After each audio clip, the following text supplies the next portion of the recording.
سلام عرض میکنم. عباس یحیایی هستم، کارشناس نرم افزار در هلدینگ فومن شیمی.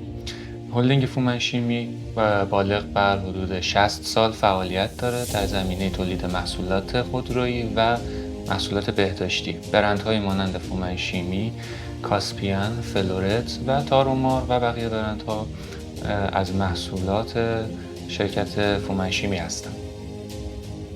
طی 2 سال گذشته به خاطر حجم زیاد پرسنل و تعدد تماس‌ها و درخواست‌هایی که سمت واحد آیتی می اومد، طی جلسه‌ای که با مدیران سازمان گذاشتیم تصمیم گرفتیم که از یک نرم افزار تیکتینگ و CRM استفاده بکنیم برای مدیریت بهتر تیکت‌ها و تماس‌هایی که سمت واحد هستش.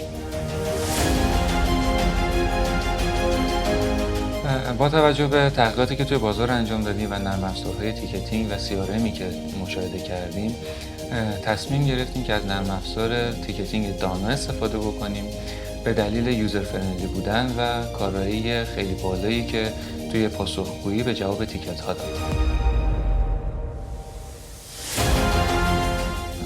بخش پر استفاده ما از دانا بیشتر تیکتینگ هست و داشبوردهایی که به ما تحویل میده برای ارائه به مدیریت و گزارشگیری‌های خوبی که داره.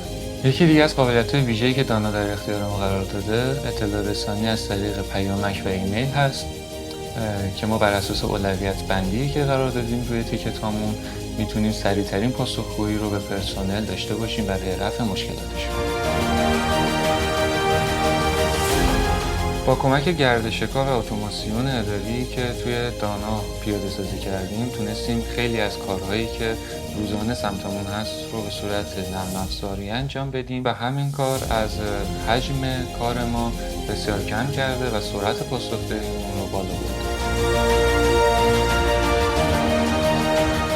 طی مدت همکاری که ما با شرکت دانا داشتیم، تیم پشتیبانی همیشه پاسخگوی ما بوده و در سریع‌ترین زمان ممکن مشکلات ما رو برطرف کرد. ما از تیم پشتیبانی دانا لذت کامل رو داریم. وجود نرم افزارهای مثل نرم افزار دانا توی مدیریت بهتر شرکت‌هایی که سابقاً به صورت سنتی اداره می‌شدن میتونه خیلی کمک کننده باشه برای مدرن کردن و پیشروی این شرکت‌ها به سمت جلو.